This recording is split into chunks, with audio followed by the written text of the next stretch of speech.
From MTN News, this is the debate for Montana's 2nd Congressional District. Now, here's tonight's moderator, Tim McGonigal. Good evening, and thanks for joining us across Montana tonight. I'm Tim McGonigal. Welcome to Montana's Eastern District U.S. House debate on the Montana television networks. We'll be with you for the next hour, commercial-free. Let's now meet our candidates for tonight's debate. We'll start with the incumbent. It's Republican Matt Rosendale. He was elected in 2020 with over 56% of the vote and won the June primary with 75% of the vote over the challengers Kyle Austin, Charles Walkingchild, and James Boyett. We move on to our Democratic candidate. That's Penny Ronning of Billings. Penny is a former Billings City Council member and defeated Billings resident Skylar Williams in this year's primary. She won with over 58% of the vote. And the independent candidate this year is Billings businessman Gary Buchanan. He founded Buchanan Capital in 2002. Gary served as the first director for the Montana Department of Commerce under Democratic Governor Ted Schwinden and led a major effort to reorganize state government under Republican Mark Roscoe. We want to go over the format for today's debate. It will be a direct question to a candidate from one of our panelists. The candidate will have 60 seconds to answer. That will be followed by a 30-second rebuttal from the second and third candidate, and then the first candidate receives the final 30 seconds to respond to the rebuttal. If a panelist feels the first candidate didn't understand or answer the question, the panelist can ask a follow-up or clarifying question. And at the conclusion of the debate, each candidate will have 90 seconds for a closing statement. A random drawing decided the order of today's questions, and Mr. Gary Buchanan will receive the first question. He'll make the first closing statement as well. Candidate Penny Ronning will receive the second question and second closing, and candidate Matt Rosendale will have the third question and final closing statement. Before we get started, let's take a minute to meet the panelists for tonight's debate. We'll start with Russ Reesinger. Russ is a Billings native. He has spent more than 3 decades in television, covering just about everything imaginable. He returned home to Montana in October of 2018 to become the evening anchor for KTVQ in Billings. Next, we have Ashley Nurbovig. Ashley is a senior political reporter with MTN, and before switching to broadcasting, she spent many years covering politics for publications like the Detroit Free Press, the Marshall Project, and most Montana papers. And finally, again, I'm Tim McGonigal. I'll be a panelist as well as the moderator for tonight's debate. I joined KRTV in Great Falls and KXLH in Helena in 2008, and I'm currently the 5:30 and 10 o'clock anchor for each station. I grew up in Helena, working in radio for several years before breaking into TV. All right, it's time now to get on to our first question. And as we said, Mr. Gary Buchanan, you have the first question, and I will ask it. You've been running, you're running as an independent, but our understanding is that you won't caucus with either party. However, you have been endorsed by Montana's 2 biggest unions, which traditionally back Democratic candidates. So what would you say to those who say that you would sway to the Democratic side? First of all, Tim, I haven't met you. Nice to meet you. And Russ and Ashley, good to see you again. Is it okay? Penny and I call each other by our first names. Matt, is that okay that we use first names? Thank you. I filed as an independent the last day you could file. Been an independent for 43 years. Served 6 governors, as you mentioned. I think an independent has an opportunity. I will not, at this point, caucus with either Republicans or Democrats. I'm not happy with the leadership of either one. You do not have to join a caucus, Republican or Democrat. I want to wait and see what the leadership looks like after the next legislature before I commit. There are dozens of caucuses on Capitol Hill, and I will do and caucus with what's best for Montana. All right. Ms. Ronning, your 30-second rebuttal. Well, I guess I would say that's a throwaway vote, Montanans. And I think it's required that for you to vote fairly, that Mr. Buchanan should identify who he plans to caucus with before the ballots are sent out. All right, thank you. And Congressman Rosendale, your rebuttal. I think we have to look at where the rubber meets the road and look at where everybody stands on these policies. And Mr. Buchanan, Gary, has already come out and made it pretty clear that he supports the ban of semi-automatic rifles here in Montana, which most of the people across the state would have a very, very big problem with. He certainly was supportive of the big government spending and actually came out and publicly said he wanted to support the additional 87,000 IRS agents. So I see he's a Democrat, whether he claims to be or not. All right, thank you. And Mr. Buchanan, you have 30 seconds for a You know, a truly an independent, ask the Republican and Democrat governors that I've served. I assume we'll get into guns later. I'm a strong Second Amendment supporter. I own firearms. I have a hunting and fishing license. I have not called for confiscation of any kind of weapon or assault weapon. I'm strong on the Second Amendment, and I'm not tied to either party. I'm truly and actually an independent. Thank you, Mr. Buchanan. Russ Reesinger has the next question to Penny Ronning. Ms. Ronning, state legislators here in Montana have proposed right-to-work legislation. Well, at the national level, there was a bill just recently introduced in the U.S. Senate that would nullify all right-to-work laws. Where do you stand on the issue of right-to-work laws, and why? Thank you for that question, Russ. So those folks that know me well know that I am a former union member and that I'm a strong union supporter. I'm happy and thrilled to announce that I've been endorsed by the SMART Division Union and that sheet metal, air, railway, and transit. I strongly believe in union workforce and believe that that's the way we build our economy again, is that we invest in the American worker. So I will support unions, I do now, and will continue in the future. Congressman Rosendale, your rebuttal. Sure. I think the most important thing to remember is if we don't have any jobs, you can't organize. And the policies of the Democratic Party have been sending jobs out of our country for decades now. We finally, under the Trump administration, were able to bring them back again. And so that is where my focus is going to be. As far as right-to-work laws and legislation, I think all of that should be handled at the state level. And most of my work has been to try and restore federalism and allow the state to function the way that they're supposed to. All right, and Gary Buchanan, your rebuttal. I'm a businessman. I've started my investment career 43, almost 44 years ago. I speak to business people all over the state, including chambers of commerce. I'm against right to work.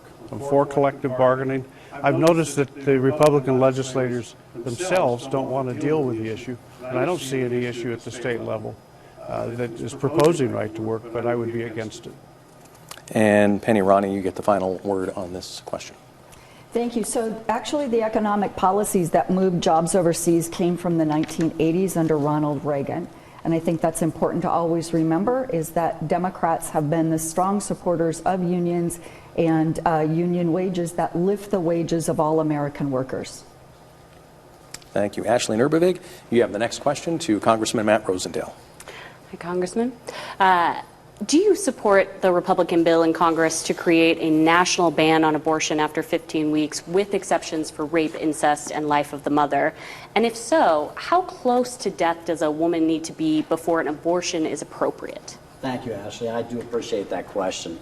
We've watched for 50 years as the Supreme Court decision of Roe v. Wade allowed for abortions to be performed across the states without the states being able to have any kind of real true control over those decisions. And finally, the Supreme Court in the Dodd v. Jackson case was able to return this rightfully back to the states. I think that each state is going to address this issue differently. I think that we'll probably see a lot of things play out in the courts over the next 10 years, because we will see states that will have very, very restrictive abortion laws, and then we're going to have states that literally, right now, they allow abortion up until the moment that a child is born, and that is very troubling. I myself am 100% pro-life. I feel that there's two victims in every abortion, the mother and the child, and I would certainly think that every physician in that case would do everything he could to save both of those lives. And Mr. Gary Buchanan, you have a rebuttal. I had one of Matt's statewide elected officials ask me what an independent is. And I told him an independent is keeping the Democrats out of your wallet and the Republicans out of your bedroom. I'm pro-choice. I'm pro-privacy. I think the Montana Constitution is about to become under attack, and the government should stay out of women's lives. Thank you. Penny Ronning, your rebuttal. Thank you. So I am a believer that abortion is health care, and that whether it's state government, local municipal government, or federal government, that any form of government does not have the right and should not have the right to decide what is best for a woman and her body.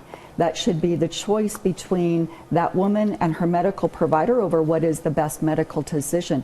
But even then, the choice is strictly up to the person who is pregnant over their own medical choice.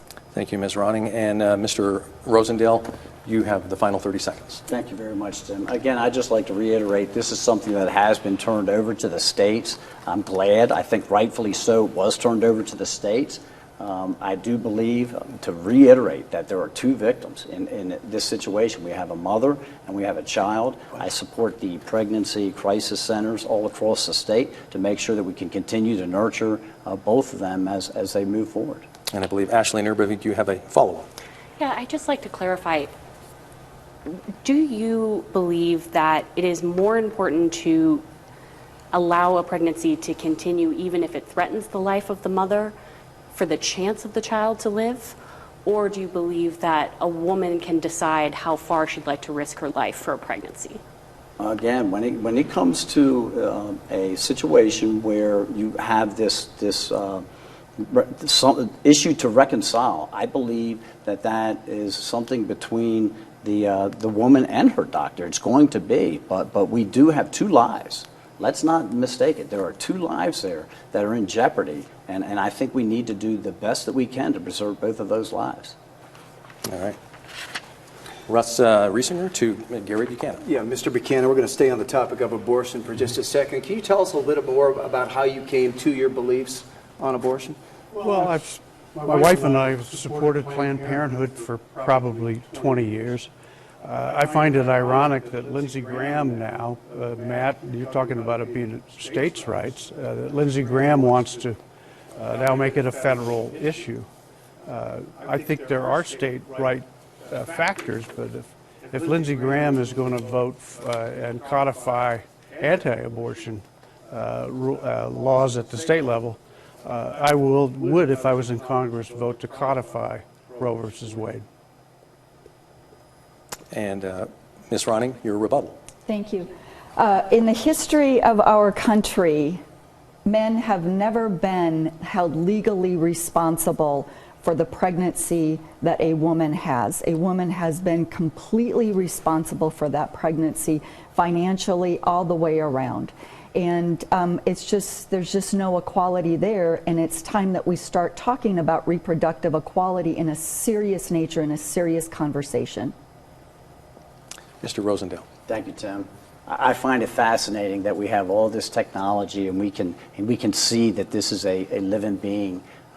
We have a separate DNA, a unique and separate DNA as soon as that child is conceived. If we found a one cell living on Mars with all the telescopes that we have, it would go around the world as being proclaimed, we found life on Mars. I just don't understand why we don't do the same thing in a woman's womb. Thank you. And Mr. Buchanan, you have the final rebuttal here. I think women's right, human rights in general are a critical part. I think they're under attack at the state level, and I think they're under attack at the national level. And I think the government should stay out of women's lives and people's lives in general. Thank you. Ashley Nurbovig, you have the next question to Penny Ronning. Yes. A lot of people here in the United States have lost faith in the election process, even though there was no evidence of widespread fraud. What can be done to restore faith in our elections?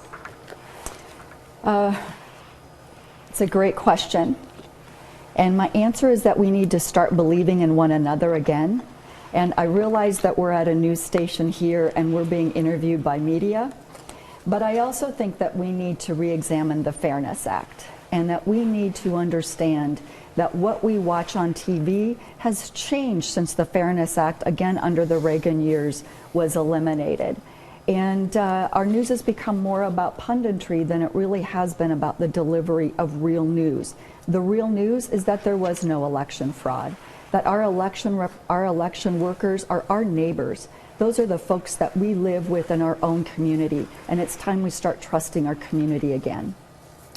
Congressman Rosendale, you have a 30-second rebuttal. I really think that we need to make sure that we maintain the control of our elections at the state level. It is critically important. We have seen after the last election cycle that no less than 6 states have proposed new election laws to make sure that they can assure election integrity. Right here in Montana, we passed 4 more election laws supported by the Secretary of State, Christy Jacobson. They were challenged in courts. They've been verified, reasserted by the courts, and that's the way we're going to assure that. Thank you. And Mr. Buchanan, you have a rebuttal. I think fraud is a false issue. I mean, Joe Biden won fair and square, and Republicans in Montana won fair and square. And I've never seen such winners whine about winning so much. I submitted my crew submitted 15,000 signatures, 456 of them. And we were convinced that the election offices, which are under attack now from the state and federal level, were honest and complete, and there was no fraud. Thank you. And Ms. Ronning, you have the final rebuttal. Thank you. I was raised to believe in government and to respect government. That includes our election workers. And I do believe that they do their job, and they do their job very well. It's a hard job, but they do their job well. And I think that our elections have proven that we have the best country in the world when it comes to democracy and how we vote. On to the next question. It's from me to Congressman Matt Rosendale. And Congressman, you have voted against just about every clean energy initiative before Congress. Do you not think the federal government or America should be doing anything to combat climate change?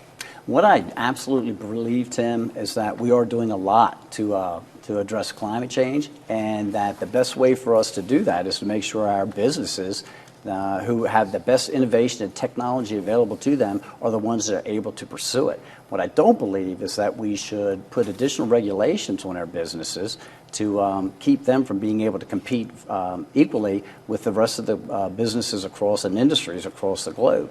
Everyone wants clean air, everyone wants clean water, and everyone wants clean, safe communities. I hosted an energy tour about 2 months ago with many of my colleagues from Congress, and we looked at one of the refineries in Laurel. We looked at the palladium mine in Stillwater. We looked at the Colstrip coal mine, and we also looked at the wind farm just north of Miles City. But the fact is that that wind farm north of Miles City would not even be feasible if the regulations hadn't closed down the 2 power plants in Colstrip and provided a $30 million rebate from the federal government to make that wind farm possible.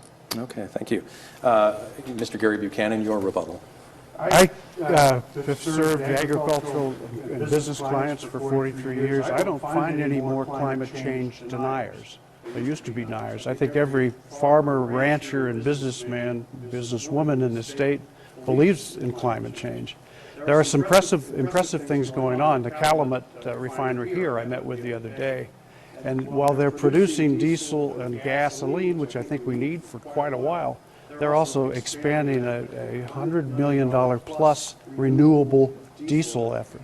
So we're making progress on it, but we've got a long, long ways to go. Thank you, Mr. Buchanan. Ms. Ronning, your response. Thank you.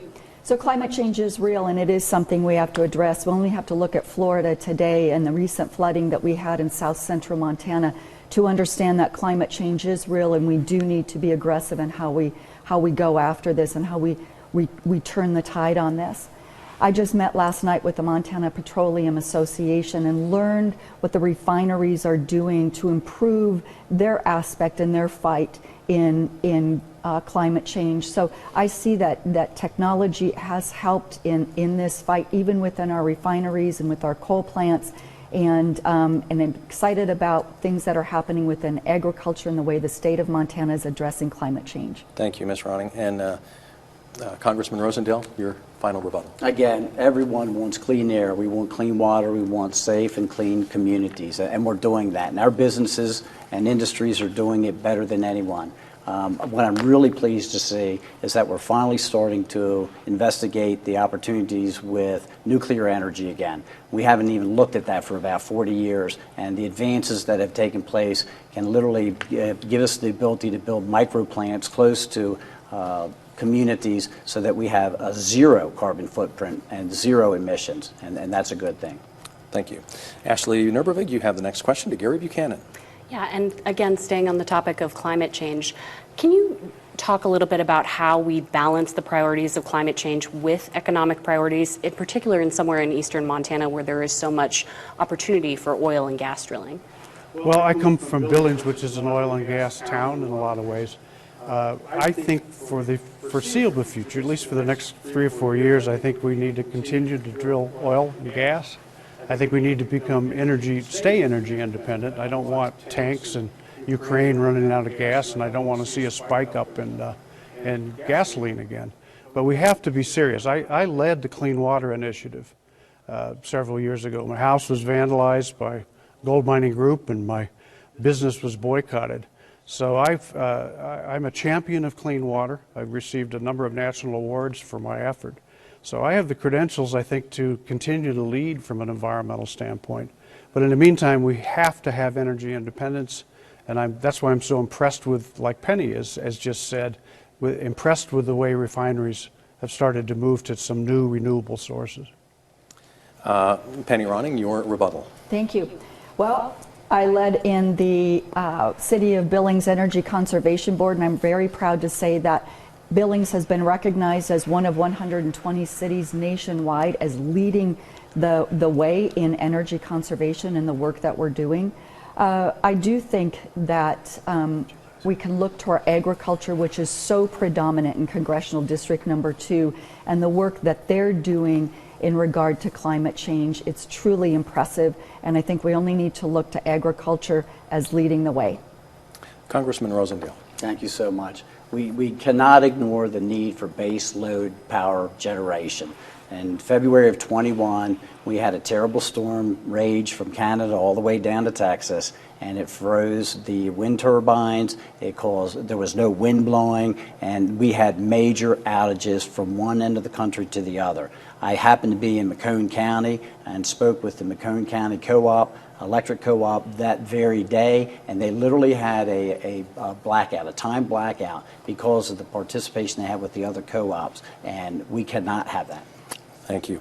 And Mr. Buchanan, your response.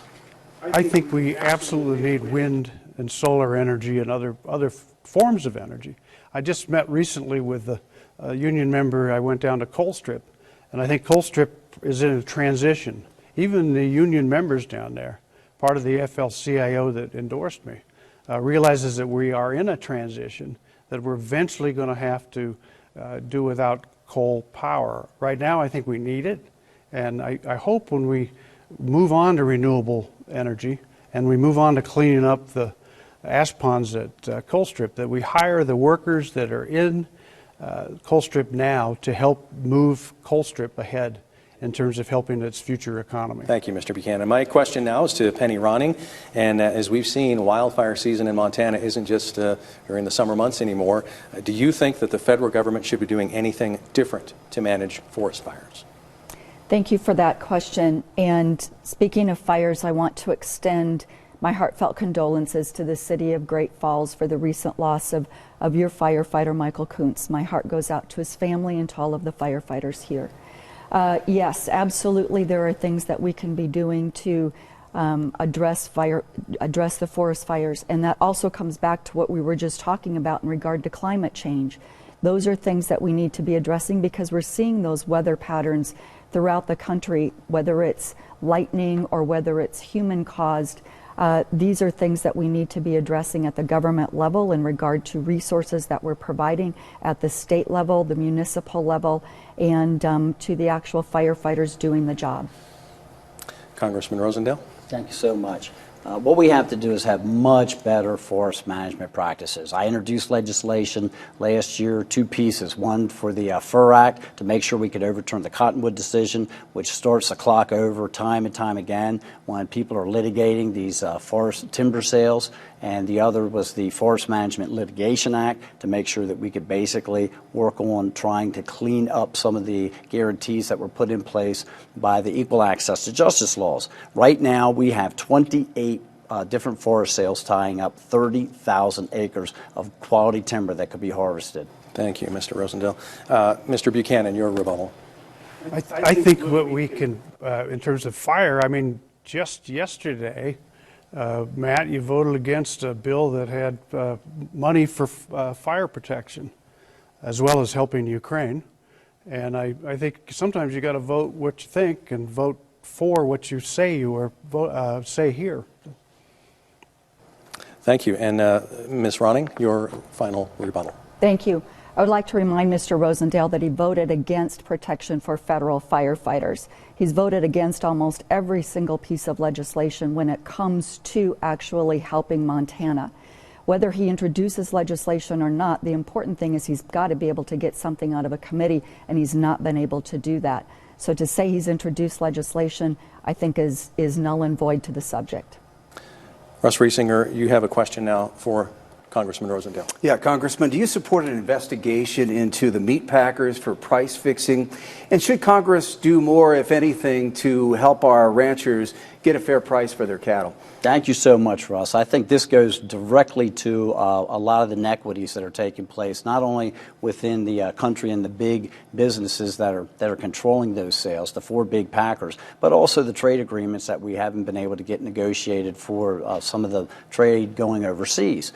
I've been supportive of and introduced a very similar law to the Coal Labeling Act to make sure that when people go into the grocery store, they can actually look down and see a piece of beef that was born, raised, and butchered right here in Montana, right here in the United States. We raise the best beef in the world, and I am very certain that people would select that before something that was brought in from someplace else. But we have to get that legislation, and unfortunately, the four big packers have been controlling all that, and I absolutely would support investigating to see how they were able to do so.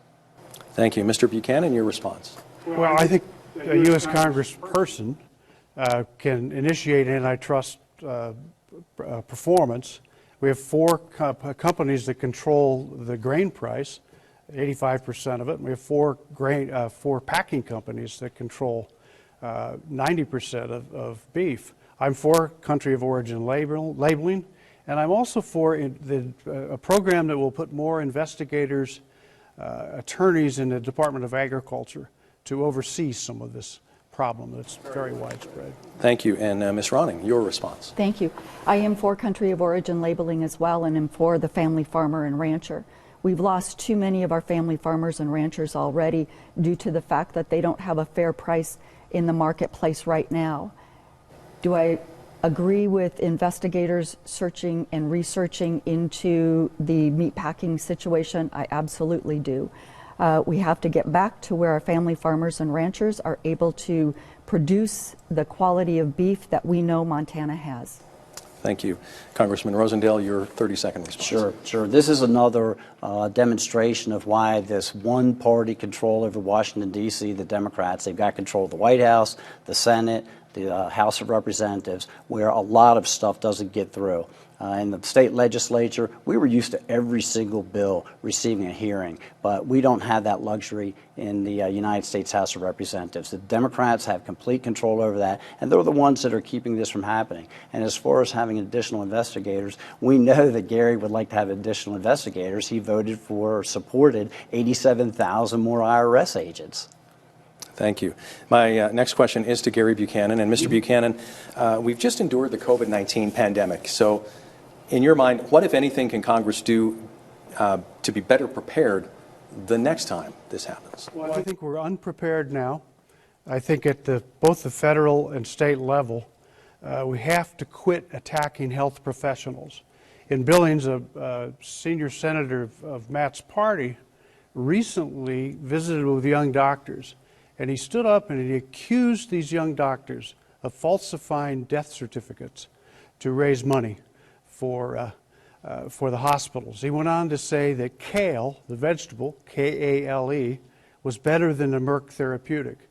The hospitals in this state fell under attack by national government and state government.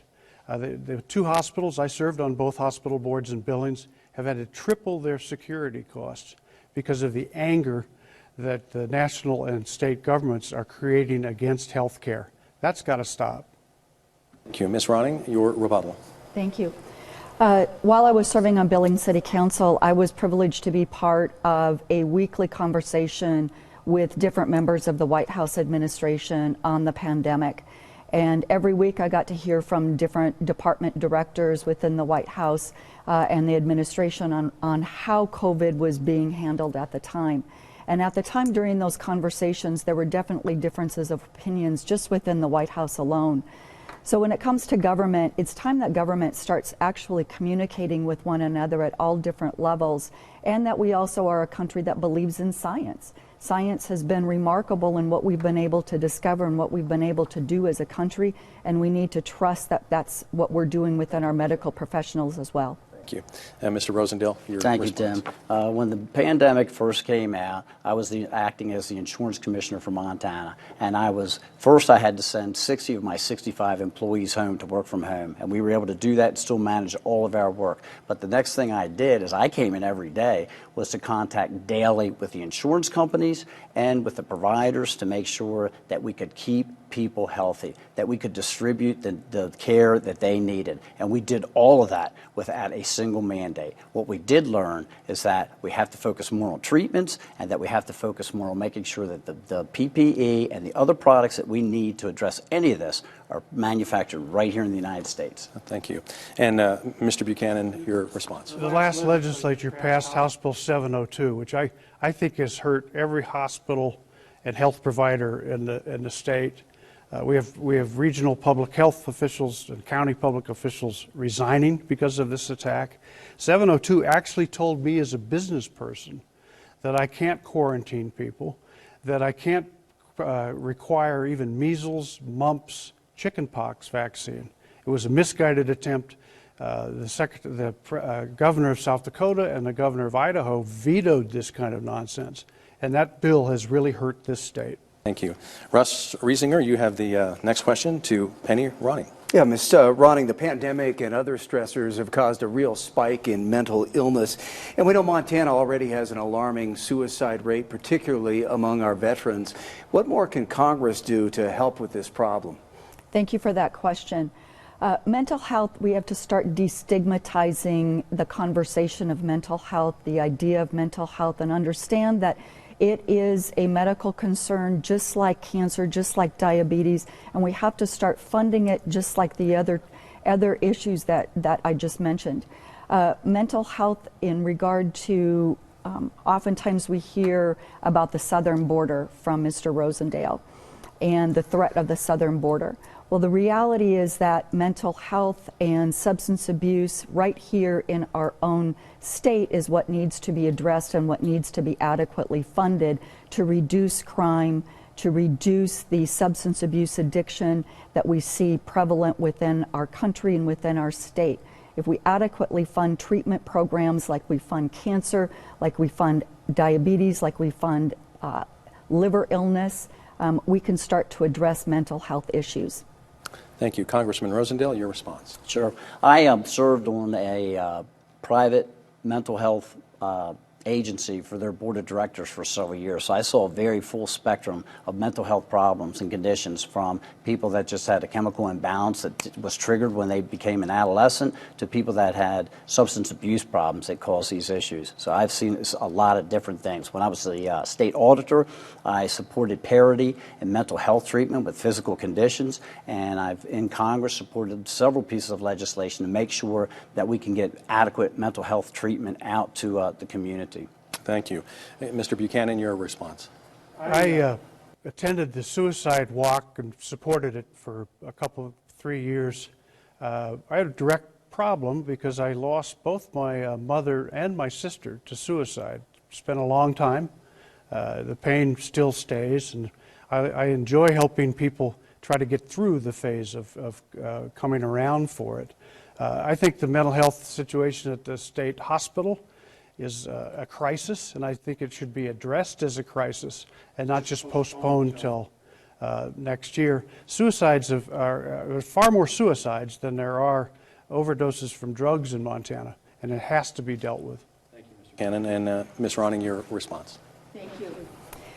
It's easy to say that we can sit on boards or we've addressed issues with legislation, but we still have the problem of being too high in the numbers here in Montana. We've been number 1, 2, 3, 4, 5 for over 40 years when it comes to suicide in our state. And it's time we actually start addressing it with action and not just talk. Thank you. And Ashley Nurbovig, you have a question for Congressman Matt Rosendale. Mr. Rosendale, do you support giving Medicare the power to bargain for prescription drugs, and why or why not?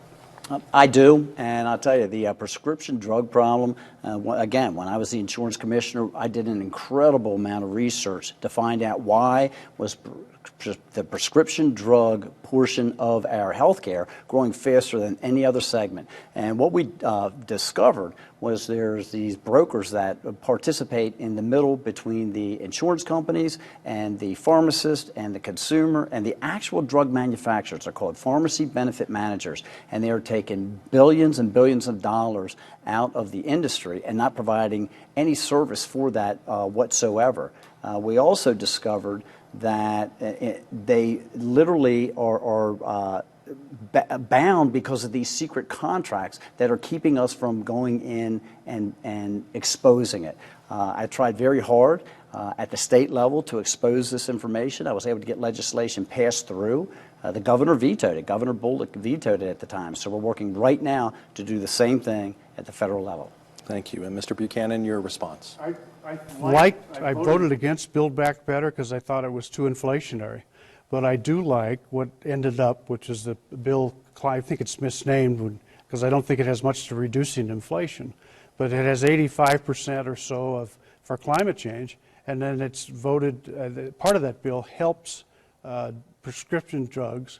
And I think that Medicare should be able to negotiate prices, competitive prices on key drugs. Thank you. Ms. Ronning, your response. Thank you. Yes, I do believe that Medicare should have the opportunity and should have the right to negotiate prescription drug prices. And I'd like to remind Mr. Rosendale that he's voted against every single bill that has ever come before Congress in regarding reducing the price or capping the price at insulin. Thank you. And Mr. Rosendale, your final word here. Price fixing doesn't work. It just doesn't. And what we have to do is go to the root of the problem. And the root of the problem are the pharmacy benefit managers. And we've seen that they take billions of dollars out of these transactions. There's 3 pharmacy benefit managers that have control over 85% of the prescription drugs across our country. We've identified them as the problem, and I just need more help in Congress to resolve this issue. Again, Democrat full control over Congress, Senate, White House, hard to get it through. Thank you.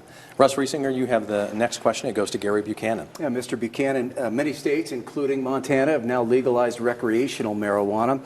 Would you support legalization at the federal level? Why or why not? Well, I actually voted against the legalization of marijuana, but when the state passed it, overwhelmingly I accept it and support it. And I think the federal government should not act like it's prohibition again, and should go ahead and legalize recreational marijuana. Penny Ronning, your rebuttal. Thank you. I think the voters of Montana have decided what they want, and I do support that. I do believe that cannabis should be removed from a Schedule I drug at the federal level and should be regulated at the federal level. Thank you. Congressman Rosendale? I find it fascinating when my opponents say that they're ready to ignore federal law in this circumstance and in other circumstances we should all abide by it so very strictly. It's a federal law. Marijuana is a Schedule I drug. It is illegal, and to be passing laws at the state level that allow it to be consumed without having good data to investigate the problems that it's causing our young people, I think is very dangerous. Thank you. Mr. Buchanan, your Well, the response. question was, would you support legalizing it? None of us are talking about ignoring the law, Matt. I think most of us are law-abiding citizens. We're talking about sitting in your chair and making some progress from a lawmaking standpoint. Thank you. Ashley, you have the next question for Penny Ronning. Yeah, Ms. Ronning, millions of Americans owe a collective $1.7 trillion in student loans, a figure that has doubled over the last 10 years and disproportionately affects women, people of color, and low-income students. Do you support student loan forgiveness, and can you talk about why or why not? Thank you for that question.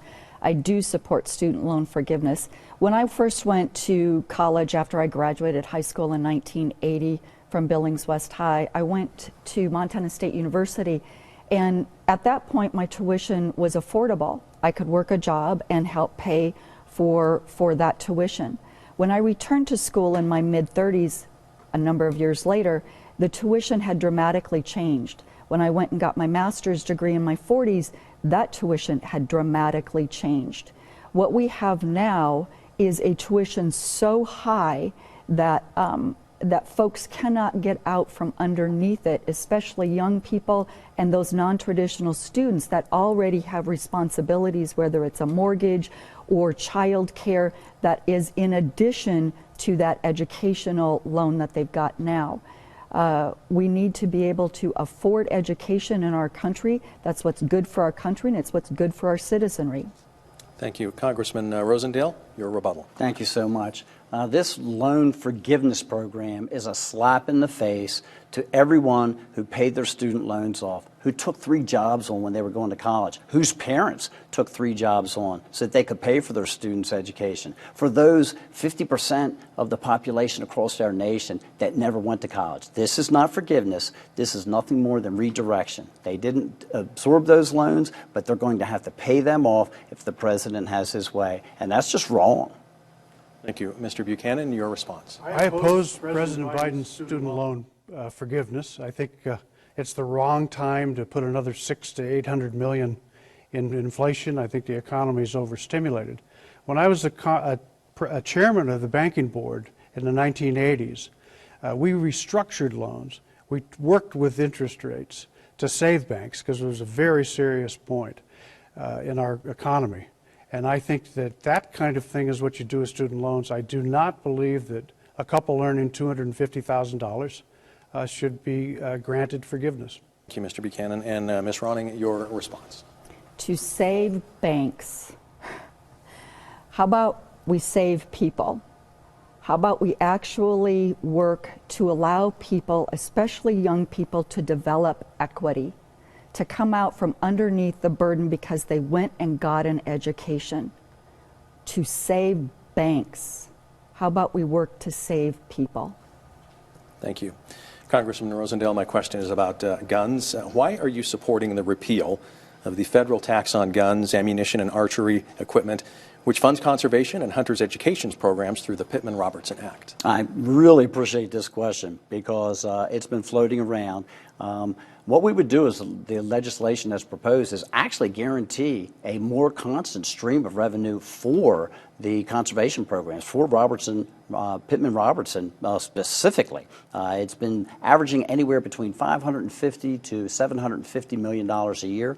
This piece of legislation would guarantee $800 million a year, so that's a win-win for Pittman-Robertson. But additionally, it would remove that tax from your ammunition and from your firearms. That is the only right that we have that gets taxed at the federal level. It's just unbelievable. And if the federal government is able to place that kind of a tax on your rights, they certainly are able to tax it out of reach of the individual who wants to purchase this. And we've seen several proposals coming through Congress right now from, again, the Democrat Party that would propose to do just that, to continue to raise those taxes so that your guns and firearms are out of reach.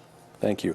Mr. Buchanan, your response. Well, Matt, you're sponsoring a bill to do away with Pittman-Robertson has angered fishing, hunting, conservationists across the state.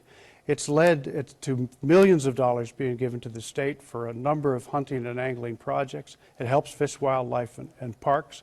Even the NRA, Matt, is against you on this one. It's worked for almost a century, and it's helped me because the Montana Sportsmen's Alliance just supported me because of your action on Pittman-Robertson. Thank you. And Ms. Ronning, your response. Thank you. So Matt Rosendale just told us that he opposes government putting a tax on your right. But just a short time ago, he said he supports government being in a woman's womb. I think that's all I need to say. Thank you, Congressman Rosendale. Just to clarify, this is not eliminating Pittman-Robertson, and that is the rhetoric of the left. They would try to sway the conservation voters to think that that's what was going to happen here. Again, if you read the language of the legislation, you will see that it guarantees a larger stream of revenue for Pittman-Robertson. I've seen many and have approved many shooting ranges across the state working with Fish, Wildlife, and Parks and utilizing Pittman-Robertson funds, so I do understand how important they are, and am very supportive of that act. Thank you. Ashley Nurbovig, you have a question for Mr. Gary Buchanan. Mr. Buchanan, You've talked a lot about the economy being your strong suit. Now, can you talk a little bit more about what you did and didn't support in Biden's Inflation Reduction Act, and what are some additional steps you'd like to take, if elected, to reduce inflation? Well, I'm a businessman. I have a background in finance. I chaired the banking board, as I mentioned. I've chaired the Board of Investments. I think what I would bring to a U.S. Congress seat is an experience in the marketplace and with banking and finance. I support Chairman Powell. I think he was Trump's best appointment. I'm glad Joe Biden reappointed him. What the Fed an attempt to stop our inflation from not being like the 1980s. Again, when I was banking chairman. In the 1980s, I met a lady in Weibo the other day that paid 17% for her mortgage. At my investment firm, we were selling CDs at 16 to 18%. We have to, and it's painful, but we have to support this effort to retain inflation and not go back into stagflation like we did in the 80s. Thank you. Ms. Ronning, your rebuttal. Thank you. I appreciate that Gary's reminding all of us that he was part of the banking system and the commerce system in the 1980s, which is what we're living out now, is that trickle-down economics, which has proven to have failed our state, proven to have failed our economy of the country. Thank you. Mr. Rosendale, your response. Sure. The Inflation Acceleration Act, as I call it, pumped another $400 billion of new spending into the economy. That is not how you slow down inflation. If Gary's such a great businessman, he would certainly recognize that when you're in a deep hole, the first thing you have to do is stop digging. We had $5 trillion of new spending that was put on the debt since the Democrats took over, and we have to stop this. I do, again, repeat, he was certainly supportive of those 87,000 new IRS agents, though. Thank you. And Mr. Buchanan, your response here. Well, I think the IRS is going to retire about 80,000 people in the next 5 years. That's all I can say. I have not publicly supported 87,000. I think we do need an increase in IRS. I think that the Fed is doing a good job on the monetary front. It's time for the Republicans and Democrats to cease spending, and I think the subject of deficit spending only comes up when the other parties in charge of committees in the legislature, and I think both Republicans and Democrats spend too much money. I have a question for Penny Ronning. Ms. Ronning, the missing murdered indigenous persons issue is a big topic in Montana and with human trafficking all across the country. What do you think the federal government's response? What do you think of the federal government's response, and how can it improve in this area? Thank you, and thank you for that question. And I'll share that I am the co-founder of the largest anti-human trafficking task force in the state of Montana. We work at the local, the state, and the federal level. One of the things that we're working on right now is the Earn It Act. I work with both Senator Blumenthal and Senator Graham's office on this bill. One of the areas that the federal government needs to address is online safety for children. One of the most dangerous places for children to be right now is on the internet when they're unsupervised. Attacking the ways that predators reach out to children needs to be a priority in our government right now. Thank you. Mr. Rosendale, your rebuttal. Sure. I had Secretary Holland in front of me in Natural Resource Committee hearing, and I specifically asked her about this and asked her what can we do about the murdered and missing indigenous women across the nation in our different reservations and tribes, and she really hasn't given me a lot of work, but I've been traveling around to our own reservations and to different states, and the big thing we must focus on is to have better collaboration between the federal law enforcement agencies and the tribal law enforcement agencies so we can resolve these issues. Thank you. Mr. Buchanan, your response. Well, I've met with tribal chairmen on the subject, and I think a lot needs to be done at the level that Penny Ronning mentioned and at the level that Matt mentioned. A lot more needs to be done. It's a serious problem. Ms. Ronning, you have the final word on this topic. Thank you. Matt Rosendale's voted against every piece of anti-human trafficking legislation that is hit both at the state level and the federal level. Every single piece he has voted against it. I have passed human trafficking legislation at the state level and have worked to pass it at the federal level.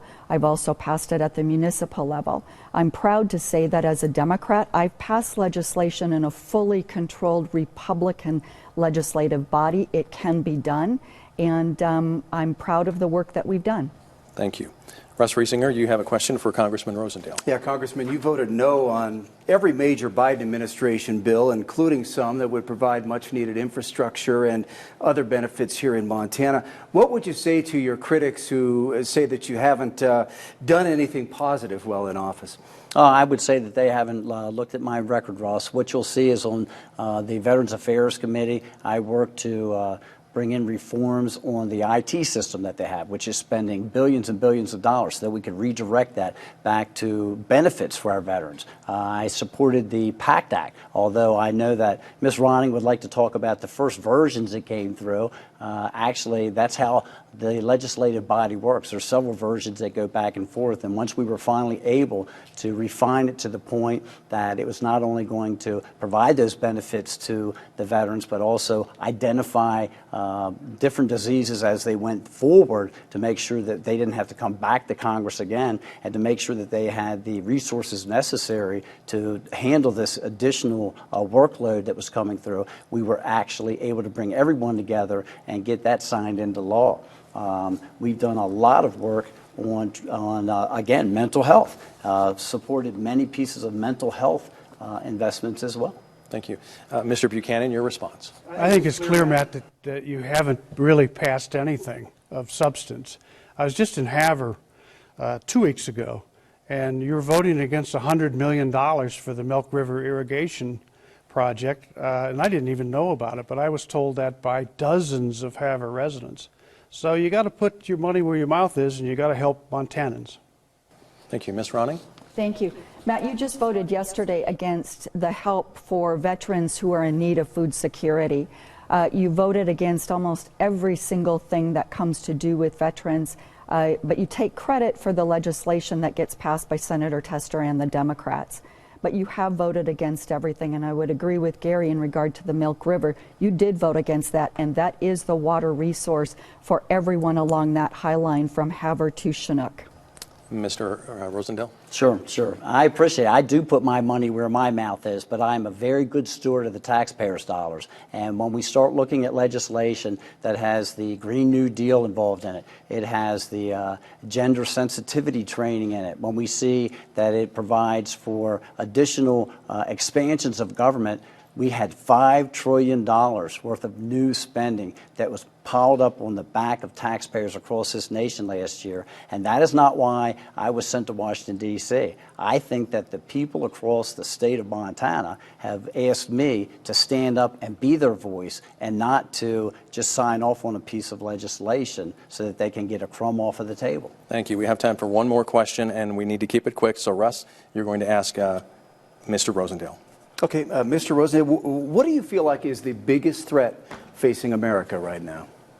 I think the biggest threat facing America right now is the invasion that's taking place on our southern border, because we're not talking about just the 250,000 to 300,000 people a month that we know of that are coming into our country. But I've been down there 3 times, and it is an absolute humanitarian crisis. We also have 40,000 approximately illegals coming in a month that are unidentified. They're coming in wearing ghillie suits. They're wearing carpet shoes. And if it is so easy to come into our country and be welcomed in and released into the country, waiting for your asylum hearing for up to 8 years, why in the world would you sneak in? And then we have the fentanyl and the human trafficking that becomes a major problem. Thank you. And Mr. Buchanan? I think the biggest threat to our nation is Russia. And in my closing remarks, I'll talk a little bit more about that. We need more border guards at the barrier, and we need more border guards to keep people from either climbing over the wall or digging under the wall, because the wall is a sieve, and we need more people. Thank you. Ms. Ronning?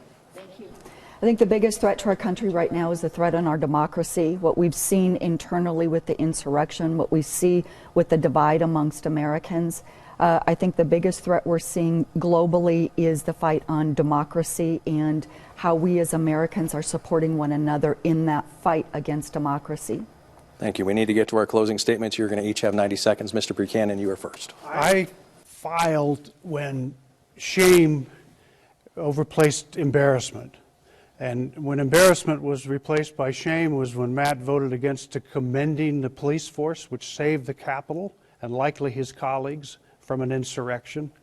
When he was one of 3 in the entire House to vote against supporting Ukraine. Since then, Matt has voted against supporting NATO. He's voted against supporting Sweden and Finland joining NATO. And the embarrassment continues. Yesterday, he voted against providing military assistance once again to Ukraine. I think we need in this state, as I've gone across the state, I had 460 signature gatherers, gaining 15,000 signatures. I've been door to door. People are worried about our democracy. They're tired of the two-party system. They're tired of the bickering between the two parties. And I think that they notice now that an independent, that the room for an independent in this state and nationally, but particularly in this state, there's an 8-mile highway down the center of Montana politics, and my 2 honorable opponents just keep making the highway wider. Independents are the fastest growing part of the Montana electorate, and I'm your man. Thank you. Ms. Ronning, your closing statement. Thank you. So my encouragement to Montanans is to look to our own state. My memories growing up are of right here in Montana. I went to public education here, grew up in Billings. My father was a restaurant owner. My mother was a federal government employee. Montanans have a value system that raised me. When we look to Montanans, we look to the working class in many ways. My encouragement to Montanans is to stop electing millionaires. They don't live like the rest of us live. They don't live like 99% of the country lives. In Montana, we need someone that understands the issues that Montanans are facing on a daily basis, that understands the struggle with child care, with health care, with affordable housing, with what we're facing within our agriculture system right now of possibly losing our family farms and ranches. To my right, we heard tonight that his care is about the banks. The type of legislation that Gary Buchanan worked at the state level, led us into the underfunding of our public schools. Matt has said that we can't pass anything because he's in a minority party. I proved that you can pass good legislation that benefits the whole, even if you are of the minority party.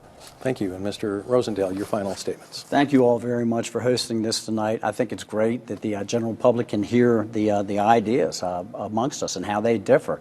We have seen over the last 20 months how the Democrat single-party rule has all but ruined our country. We have higher interest rates, we have higher crime rates, we have higher grocery bills, we have higher fuel bills, and it is becoming crippling to all of the households. The kitchen tables across the country are having these discussions every single night on how they're going to make ends meet. The only thing that isn't higher, unfortunately, are folks' retirement accounts, their 401k. They're plummeting. They're absolutely plummeting. I have introduced legislation to address these needs. This single-party control, Democrat Party control, has blocked us from advancing any of these. Whether we're talking about the immigration reforms that I put forward, the health care reforms that I put forward, the VA reforms that I put forward to help our veterans, the agricultural reforms to make sure that we can harvest our timber and our oil and gas and get us not just energy independence but dominance again, because that's not just good for our economy, it's good for our national security. And if we can gain control of the House back again, what we're going to focus on is making sure that we have a strong economy, a safe nation, a future built on freedom, and an accountable government. And that's why I would ask for your vote as we go into the November elections. Thank you. All right. Well, thank you so much. Thank you to the candidates for taking time out and making the trip to Great Falls. Republican Congressman Matt Rosendale, the incumbent, Democratic candidate Penny Ronning, and also the independent candidate Gary Buchanan. Thank you so much. Thank you also to our panelists, Russ Reesinger from KTVQ in Billings and the MTN senior political reporter Ashley Nurbovig. Thank you so much. And remember to go out and vote, folks. And this debate will be available on the MTN streaming platform, so look for it there. We thank you all for watching. Have a great night.